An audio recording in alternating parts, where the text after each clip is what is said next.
Bonjour à toutes et à tous et bienvenue pour ce nouvel épisode de l'Instant Sportif, votre podcast qui va parler de toute l'actualité sportive. Puis Deschênes, Thierry Simard, va commencer à nous connaître. Cette semaine, pas une grosse diversité au niveau des sujets, mais par contre, selon les différents sports, on a quand même plusieurs choses à parler. Tout d'abord, on va commencer avec le football de la NFL. C'est déjà la 15e semaine sur 18. Ça passe vite quand même. On est déjà à la 15e semaine, maintenant 16 dans pas long. Je me souviens, il me semble que c'est comme il y a 5 épisodes, c'était le début de la saison. Puis en Ça a plus, passé là on est ultra vite. rendu à la semaine 15, puis on sait toujours pas. Ben on sait Ouais. un peu, mais pas tant qui sont les bonnes puis les mauvaises équipes. Mm. C'est encore vraiment tout mélangé. Donc ça passe vite, mais les équipes, eux, je pense qu'ils n'ont pas vu le temps passer parce qu'ils n'ont pas compris s'ils étaient bons ou pas. Donc on peut commencer avec le premier match Falcons-Buccaneers. Que les Buccaneers ont bien évidemment remporté. Ah non? Ah non, ok. Cette division-là, c'est rough, hein? On dirait qu'aucune équipe veut la remporter. Puis en plus, les Bucks avaient une bonne avance dans ce match-là. Ça a été un match qu'on s'attendait qu'ils gagnaient. Comme tu as dit, tu pensais qu'on le gagnait, mais finalement, ils ont perdu 29-28 par 1 point. Donc là, les Bucks qui pouvaient prendre l'avance dans la division, mais là, sont à 7-7. Mais ils sont encore premiers, puisque plus tard, on va en parler. Les Panthers, ils ont encore perdu contre une équipe encore moins bonne. Mais c'est vraiment étrange. Les Falcons qui jouaient pas très bien. Ça a été le premier vraiment excellent match de Kyle Pitts, qui a vraiment été incroyable avec 3 touchés. Donc lui, il s'est réveillé. Mais les Bucks, je comprends pas. On dirait qu'ils veulent pas la division. Ils veulent pas gagner. C'était un match facile qui pourrait les mettre bien pour les séries. Mais ils l'ont perdu. Effectivement. Sinon, pour ce qui est des matchs de dimanche, on se souvient la semaine dernière, les Bears qui avaient perdu contre les Packers. On dit cette semaine, c'est une occasion de rebondir pour prouver qu'on va encore bien. Ça a bien été. Victoire de 31-3 contre les Browns de Cleveland. Ça n'a pas été très compliqué pour les Bears de Chicago là-dessus, qui ont atteint l'affiche des 10 victoires. Sinon, on sait, Joe Burrow est revenu déjà depuis quelques matchs avec les Bengals, mais ça a été un autre match difficile. Cincinnati qui se sont fait blanchir littéralement par les Ravens, défaite de 24-0. Les Ravens, maintenant, qui reviennent à la barre du 500. Maintenant, il va falloir voir s'ils sont capables de revenir premiers dans la division, tout dépendant du résultat du match entre les Dolphins et les Steelers, qui n'est pas terminé au moment où on enregistre. Donc, pour la division, elle aussi, cette division-là, c'est rough. Là. C'est les Browns, Bengals, Ravens, Steelers. Là, il va y avoir deux équipes qui vont être en série qui vont probablement peut-être avoir soit un match en haut de 500 ou un match en bas de 500. Donc, c'est vraiment pas fou quand il y a des équipes comme les Lions qui sont 8-6 puis que présentement, ils ont très peu de chances de faire les séries. Donc, c'est plate de voir des équipes comme les Ravens, les Steelers, les Panthers, les Bucks qui méritent pas tant, qui se battent encore pour une place en série. Là. Effectivement. Sinon, du côté des Texans, on continue sur notre bonne lancée. Une autre victoire. Bon, là, c'était contre les Cardinals. C'est pas une grosse équipe. Victoire de 40-20.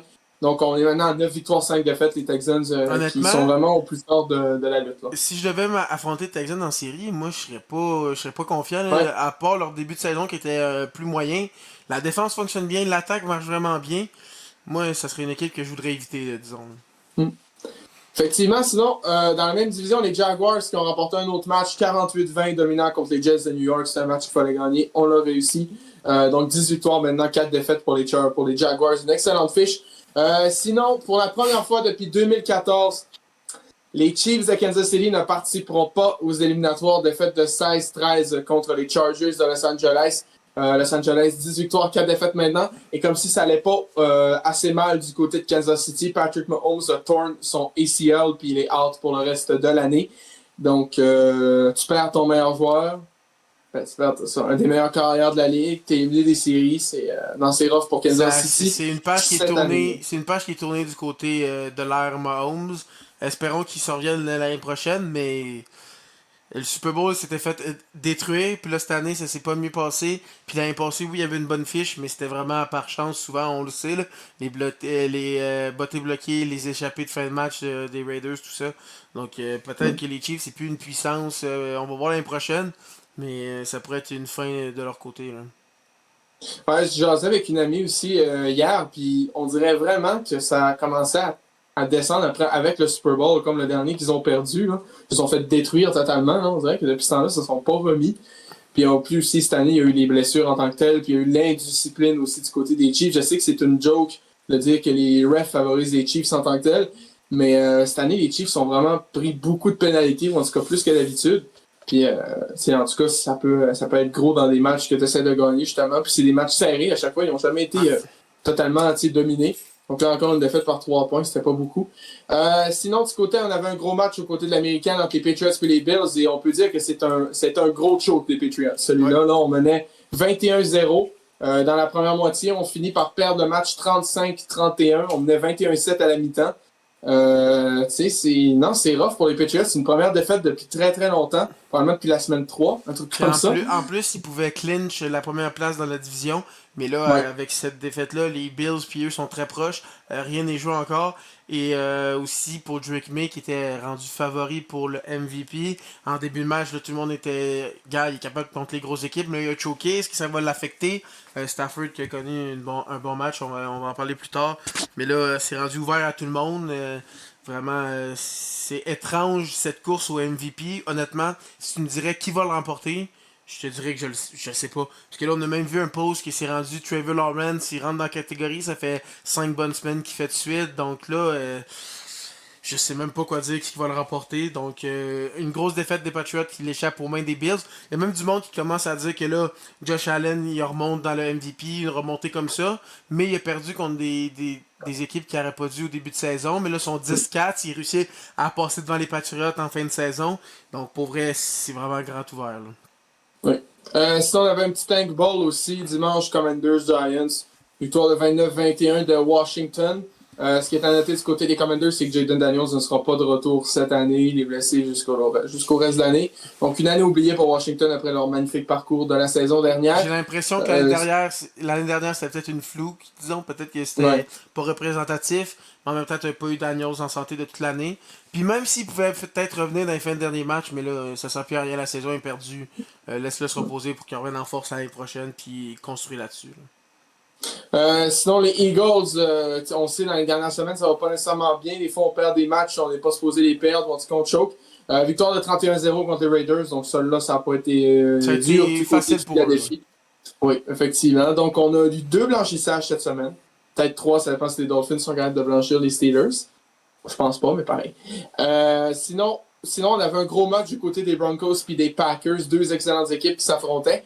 Puis ça, c'était gros pour les Packers qui menaient en début de match, mais malheureusement, ils l'ont échappé. Défaite de 34-26, et surtout, ce qui est encore plus gros du côté de Green Bay, c'est qu'on perd les services de Micah Parsons pour la fin du match. Puis peut-être, on ne sait pas encore, mais ça avait l'air sérieux, sa blessure. Ouais, ça va l'air sérieux. Puis en plus de ça, avec cette défaite-là, ils sont plus premiers de leur division. C'est les Bears qui sont premiers.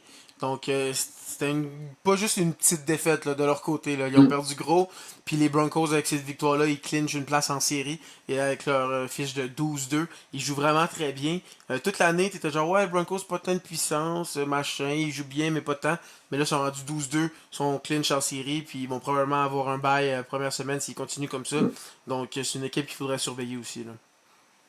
Sinon, les Lions qui voient leur chance de participer aux séries s'amenuire de plus en plus. Défaite de 41-34 contre les Rams de Los Angeles. Donc, encore un gros match des Rams qui sont maintenant 11-3, qui viennent d'officialiser leur place en série aussi, si je me trompe pas. Donc, grosse victoire. Les Lions, il va falloir qu'ils gagnent leurs 3 derniers matchs. Puis, leurs 3 prochains matchs, c'est pas contre des équipes faciles, là, vraiment pas. Notamment, un autre affrontement contre les Rams, je crois. Puis, sinon, c'est contre des équipes... justement, je pense que c'est contre les Packers, contre les Bears, hein, donc Ouais, ça c'est pour dire. c'est pas simple. Je me souviens plus exactement de leur schedule, mais ça ressemble à ça, là, au niveau des équipes qu'ils affrontent ou peut-être c'est les Seahawks, en tout cas, peu importe. C'est quand même assez rough. Sinon, tantôt, on a parlé du fait que les Buccaneers ne voulaient pas gagner, les Panthers non plus, de fait de 27 contre les Saints de la Nouvelle-Orléans. Ça, là, ça n'a pas rapport. Là. Ça, vraiment pas. Là. C'est Euh, une catastrophe au niveau des Panthers, ça, on peut le dire, ben franchement. Tu sais, en plus, t'as les Buccaneers, ils perdent leur match. On s'attendait pas à ce qu'ils perdent. Tu te dis, c'est une chance. Là, ils pourraient passer à 8-6.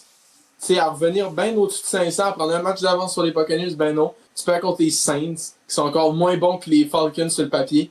Donc pour eux, les Panthers, c'est rough aussi. Là. j'ai regardé C'est les une défaite matchs. qui fait mal. J'ai regardé les matchs des Lions. C'est Steelers, Vikings, Bears. Ah non, ok. Ça Bon. va. C'est respectable. Il y a 2 matchs qui sont prenables là-dedans. Il y a les Steelers qui vont se battre pour une place en série aussi. Ça va être dur. Les Bears vont sûrement se battre pour la première place de leur division. Donc ça va être des équipes affamées, ça sera pas simple. Mais c'est possible. Selon le site de la NFL, ça dit qu'ils ont 41% de chances de se qualifier. Je pense que je me suis mélangé avec les Bears, que leurs 3 derniers matchs, c'est contre les Rams, les Seahawks et les Lions, je pense. C'est peut-être ça. C'est peut-être ça. Oui, non, ils affrontent les Packers, mais en tout cas, je pense que c'est eux les grosses équipes. Sinon, on avait l'affrontement des Seahawks et les Colts. Puis on a beaucoup parlé des Colts dans la dernière semaine. Comme on le sait, Daniel Jones est blessé pour le reste de la saison. Donc, on perd notre carrière partant. Et c'est qui que les Colts vont signer? Philip Rivers, 44 ans, a pris sa retraite. Son dernier match en carrière, c'était avec les Colts lors des séries de la saison 2020 de la NFL. Ça fait comme 4 ans qu'il n'avait pas joué. Ça faisait un moment. Puis, tu sais, c'est ça, le gars, ça faisait 4 ans qu'il jouait plus au football. Il a pris sa retraite. Il a même signé un contrat d'une journée pour prendre sa retraite avec les Chargers, sachant qu'il a passé la majorité de sa carrière à LA. Donc, puis là, il revient. Mais moi, je me dis, OK, ils vont mettre quelqu'un d'autre, peut-être qu'ils vont le préparer pour plus tard. Mais non, sa première semaine après qu'il l'ait signé, il joue avec les Colts. Fait que ça, c'était quand même assez surprenant. Puis il a pas mal fait, tant que ça. Il a quand même eu une passe de toucher. Toutefois, ça n'a pas été suffisant. Les Colts qui n'ont pas été capables de générer assez d'attaques. Puis ça a été une défaite de 18-16 contre les Seahawks. Les Colts qui vont avoir leur chance de participer aux séries. Ça me nuire aussi au fil des semaines. On rappelle que l'équipe était 7-1 à partir d'un moment. On est rendu 8-6. C'est quand même assez catastrophique la débandade du côté d'Indianapolis. Les Seahawks vont chercher une autre. Selon le site de la NFL, ils sont à 16% de faire les séries. Là. Un moment donné, ils étaient vraiment favoris. Tout le monde parlait qu'ils allaient gagner leur division, mais là, ils sont à 16%. Puis j'ai checké pour les Bears. Ils ont quand même des gros matchs. Les Packers, les 49ers et les Lions. Eux, ça va être très compliqué jusqu'à la fin. Là. Donc, c'est ça. Donc, ça fait mal pour les Colts, mais les Seahawks continuent à être solides. Je dis ça, mais les 18 points ont tous été marqués par des bottées. Donc, les seuls points ont été faits par des bottées de précision du côté de Seattle. Mais pareil. Ouais, donc, le botteur a réussi 6 bottées. Offensivement, depuis quelques semaines, c'est un peu plus difficile qu'en début de saison, mais la défense est encore là.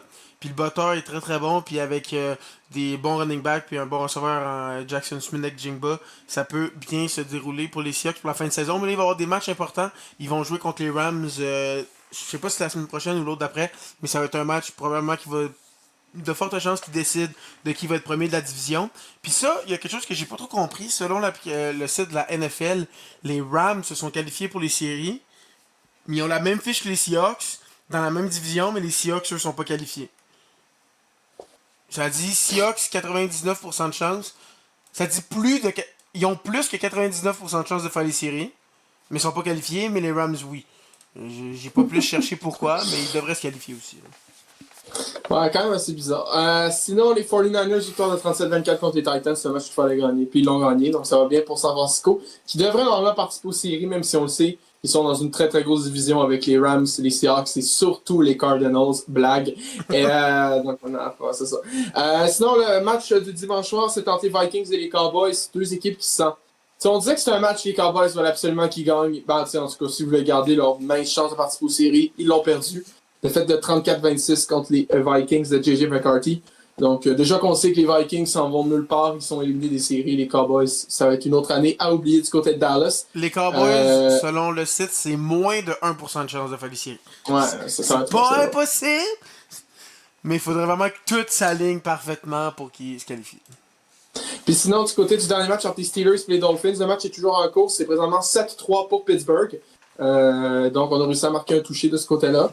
Les Dolphins, on sait, sont 6-7. C'est pas encore impossible. Ils sont encore dans le hunt. Plus que les Chiefs, en tout cas. Fait que...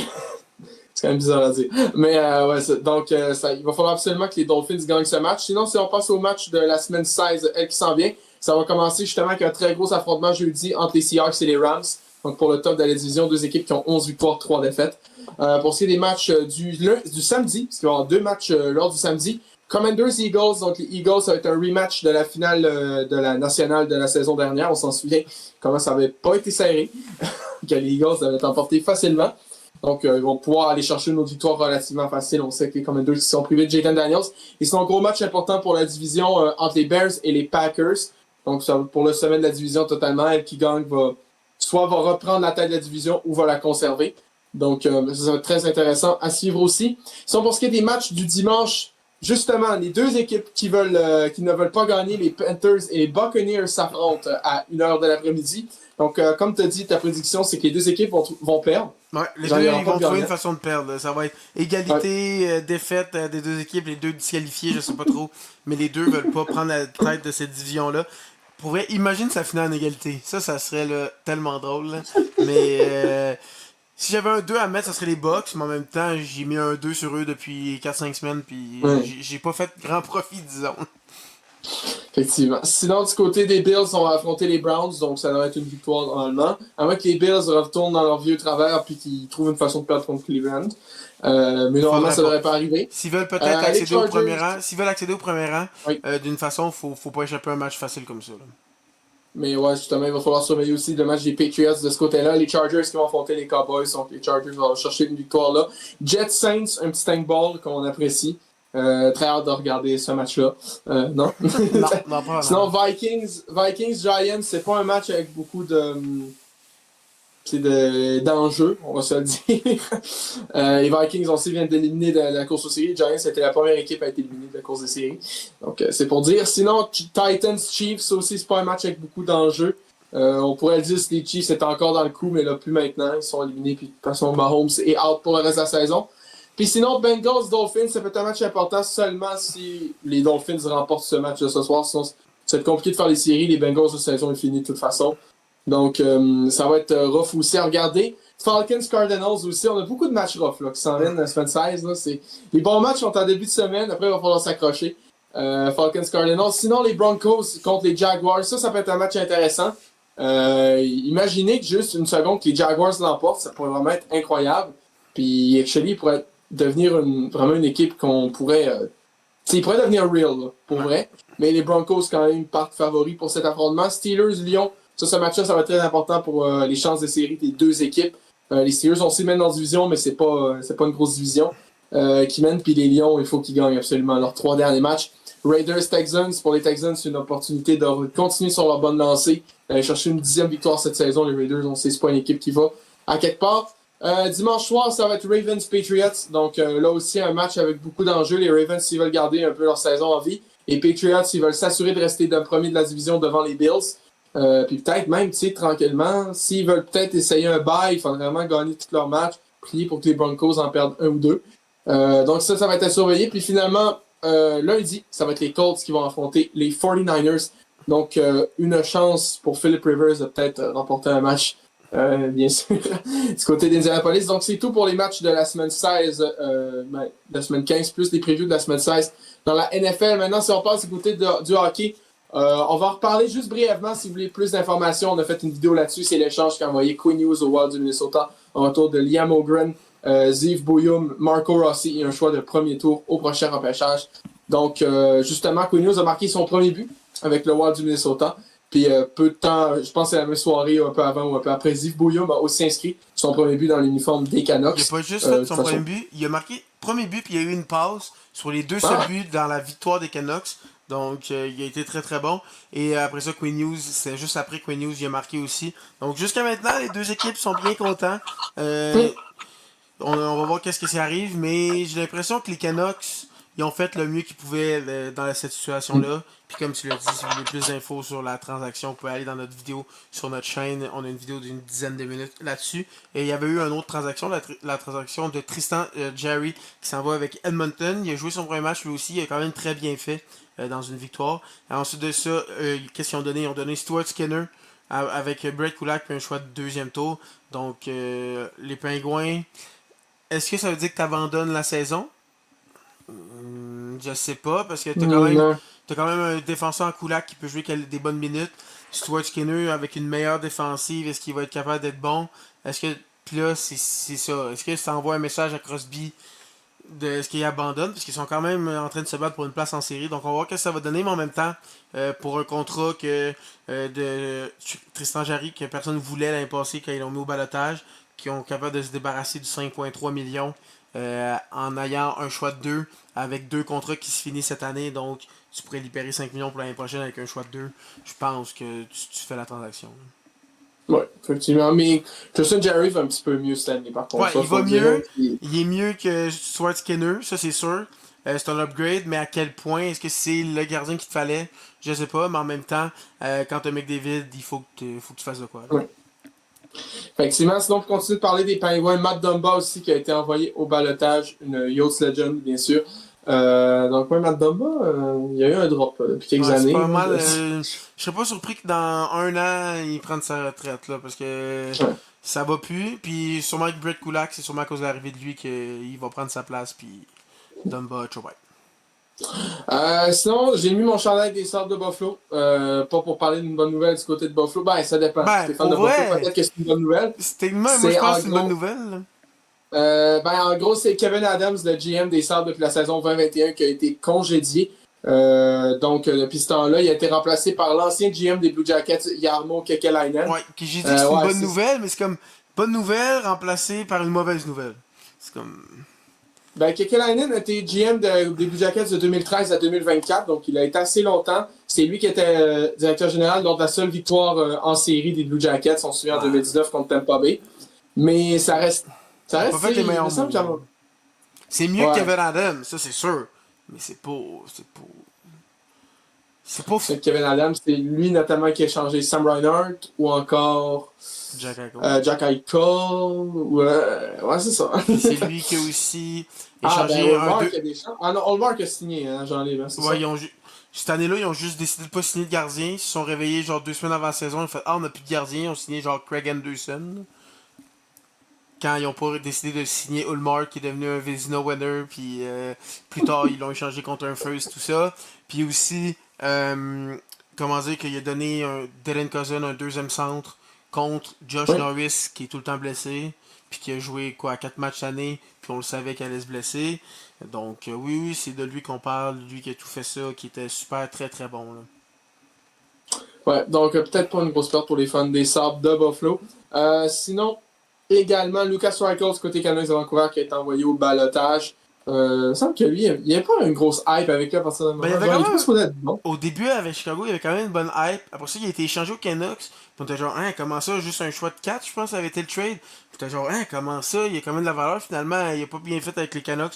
Il a été wavé. Puis il y a même, j'ai entendu dire que les Canucks vont essayer de l'échanger maintenant qu'il a passé les waivers à une autre équipe.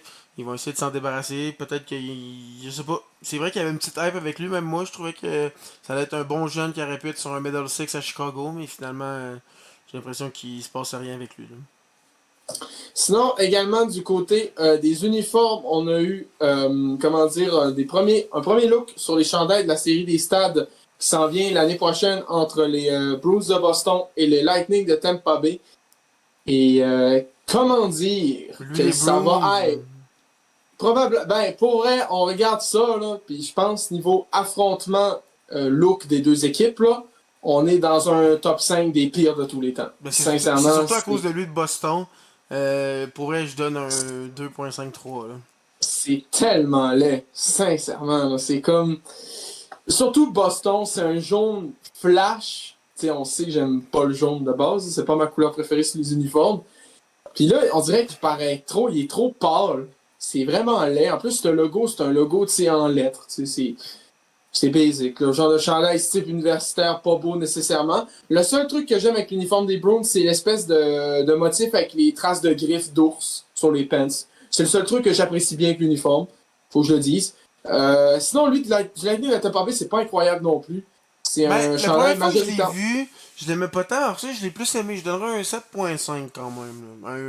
Je C'est trouve vraiment. généreux un peu. Ben, moi, je Mais l'aime par vraiment plus que contre, Boston. Là. Ça, c'est même pas une question.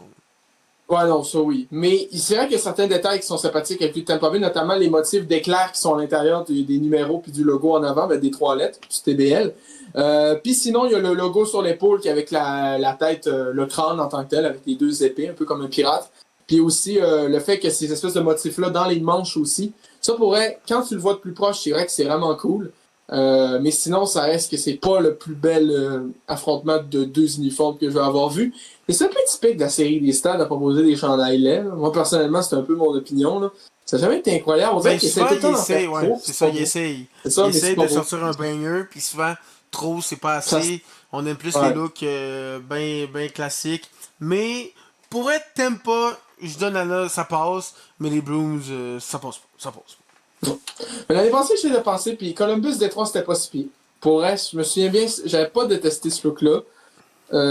Mais ouais, sinon, si je repense à 2024, c'était rough. 2023 aussi, les Capitals, je trouve ça vraiment laid. 2022, Nashville, je vais même pas parler comment le change, je le trouvais laid. il était jaune par Euh, hasard?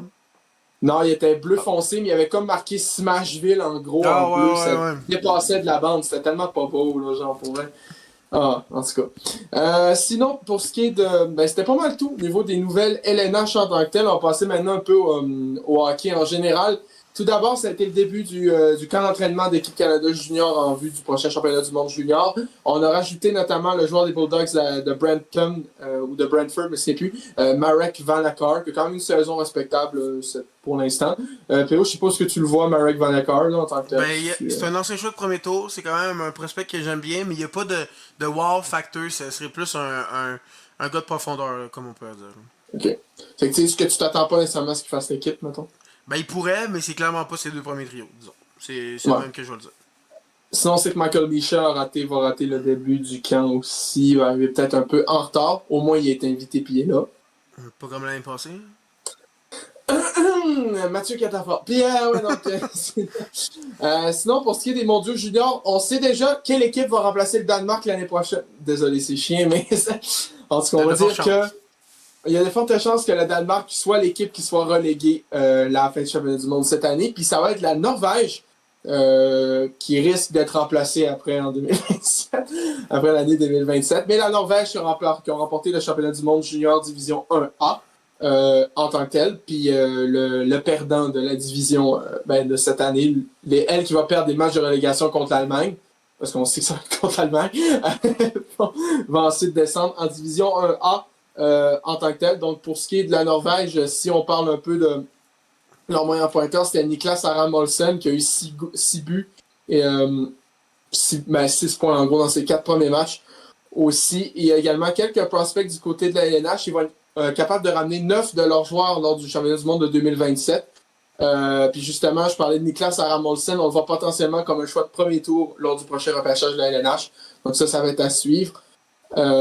Aussi, on parle d'un de leurs gardiens de but, Maximilian Vat Hans, qui est né en 2009. Donc, déjà, ils m'ont dit junior, les joueurs qui sont là, c'est des 2009. C'est quand même fou. C'est n'importe quoi. Qui, selon le site, là, je prends des sources de Télé Face-Off, un des meilleurs gardiens norvégiens de l'histoire récente. C'est sûr que la Norvège, c'est pas le pays qui a la plus grande histoire de hockey. Mais quand même, donc ça peut être intéressant à suivre de ce côté-là.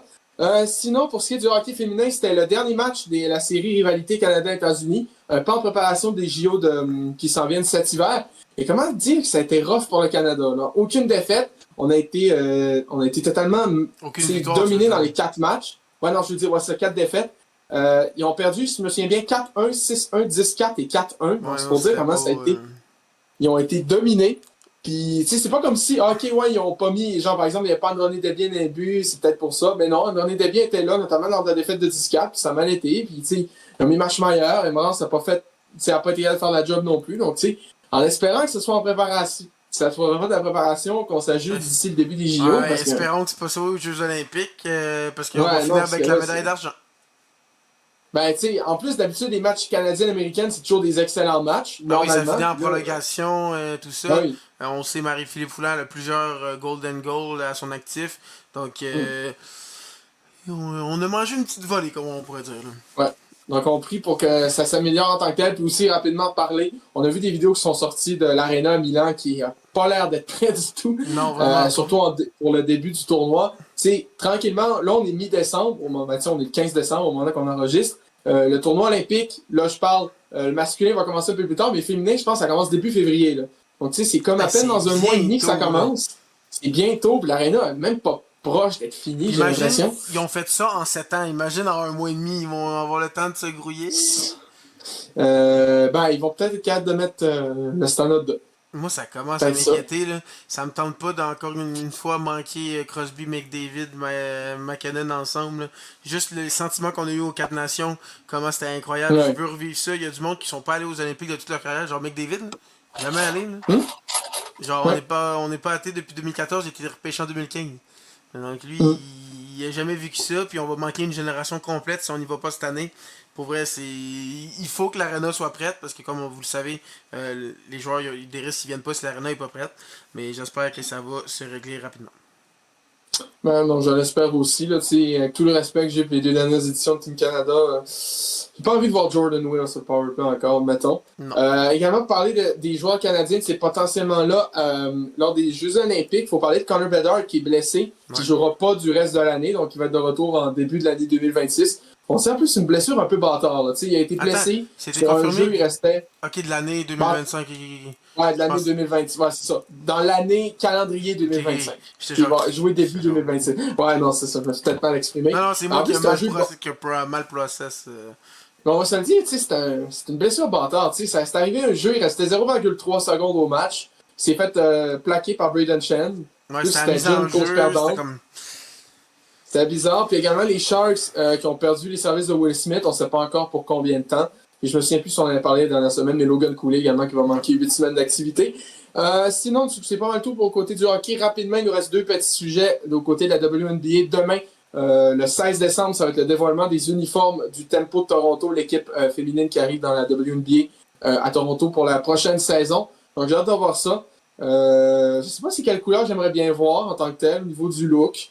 Faudrait que je vois un peu, mais moi je pense qu'une équipe, j'ai pas l'impression que dans la WNBA, il y a beaucoup d'équipes qui utilisent le rouge comme couleur, donc ça pourrait être sympathique. Mais avoir leur logo, tu sais par exemple, leur photo de profil sur Instagram, c'est comme bleu, lavande, mauve, c'est comme pas sûr qu'on tant de rouge que ça, mais ça peut être sympathique aussi. Faut juste en avoir en tant que tel, en temps et lieu. Du côté du sport automobile, on a dévoilé officiellement la première bande-annonce du film sur la jeunesse de Gilles Villeneuve. Là, attendez-vous pas à des scènes de course de Formule 1, par contre, ça, il faut l'avertir tout de suite. En tant que tel, ça va remettre sa jeunesse, ses courses de motoneige, ses formules de promotion au début. C'est peut-être une genèse, peut-être une suite. Il y aurait ouverture à une suite en tant que telle. Sauf par contre, moi je me dis, s'ils veulent faire des scènes de course de Formule 1, il va falloir payer, il va falloir que ça coûte cher. Malheureusement, sans vouloir porter de préjudice sur le système du cinéma québécois, c'est rare. Je pense pas. Déjà qu'il n'y avait pas le budget pour se payer des chandails LNH dans le junior majeur. Ouais, ça c'était vrai, c'était pas fameux. Je pense pas qu'ils vont être capables de payer des droits pour avoir des logos Ferrari et des vieilles voitures. Je pense pas. Mais tu sais, ils sont capables au moins pour les formules de promotion. Ça peut toujours être un film intéressant à regarder. Mais c'est ça, attendez-vous pas à des scènes de Formule 1, mais ça peut toujours être un biopic intéressant. Finalement, du côté du sport auto aussi, ça, je vais peut-être plus en revenir dans les prochaines semaines, mais juste pour vous dire, est-ce que vous avez déjà rêvé, comme par exemple une course de Formule 1, tu sais, oui, on s'est dit, OK, la course est plate, ou en tout cas, elle est vraiment bonne, genre de donner une note. Est-ce que vous avez déjà pensé faire ça? Ben maintenant, on peut. Il y a une application qui est sortie récemment sur l'App Store et le Google Play aussi, qui s'appelle Boxed. En gros, c'est un jeu de mots avec l'application, avec le site Letterboxd. En gros, ce que les gens peuvent donner des notes et mettre des commentaires sur des films ou des séries. Mais là, en gros, c'est le même principe avec des courses de Formule 1. Donc, en gros, tu vas prendre une course, tu vas mettre une note sur 5 étoiles, puis tu peux mettre un petit commentaire. Puis tu peux aussi mettre, par exemple, ton pilote du jour. Tu peux même taguer des personnes sur le site pour qui ont regardé la course aussi. Donc, c'est vraiment assez cool. J'ai essayé un petit peu. C'est sûr, par contre, c'est quand même assez long parce que j'ai l'impression qu'il faut que tu remplisses toutes les courses manuellement. C'est sûr qu'elle n'est pas obligée de mettre une note à chaque fois, genre, oui, t'es obligé de mettre une note, mais je veux dire, t'es pas obligé de mettre un commentaire à chaque fois, genre, comme par exemple, à Mexico, tu dis, ah oui, Berman a vraiment été bon, puis à Las Vegas, tu dis, ah non, Mickey, qu'est-ce qu'il faisait, ça n'avait pas de rapport. Tu sais, c'est qu'en tant que tel, je vais revenir dans les prochaines semaines où je vais en parler plus longuement en tant que tel, on va mieux tester. Mais pour l'instant, j'ai testé légèrement, puis ça peut quand même être assez sympathique, puis surtout, ça permet de tracer toutes les courses que tu as regardées. Puis ça, j'ai vraiment envie de savoir parce que je sais que j'en ai écouté beaucoup, mais je vais avoir vraiment l'idée en tant que telle depuis que j'ai vraiment commencé à écouter l'F1. Ça peut être sympathique. Sinon, écoutez, c'est pas mal tout pour cette semaine au niveau des sujets. On est toujours en train de préparer la vidéo sur le review de la saison de Formule 1, ce qui va être séparé en plusieurs parties. Il va y avoir une partie un petit peu plus débat avec certaines idées. On va défendre notre point de vue. Sinon, il va également avoir une partie juste review de la saison, surprise, déception. Peut-être un petit preview de la saison prochaine aussi, même s'il est encore très tôt, même trop tôt, je dirais. Puis aussi peut-être une petite tier list. On sait comment ça avait été sympathique la première fois. Donc ça va arriver cette semaine aussi normalement ou en fin de semaine du côté de la chaîne YouTube et de Spotify. Sinon, j'espère que vous avez apprécié l'épisode. On va se retrouver la semaine prochaine encore.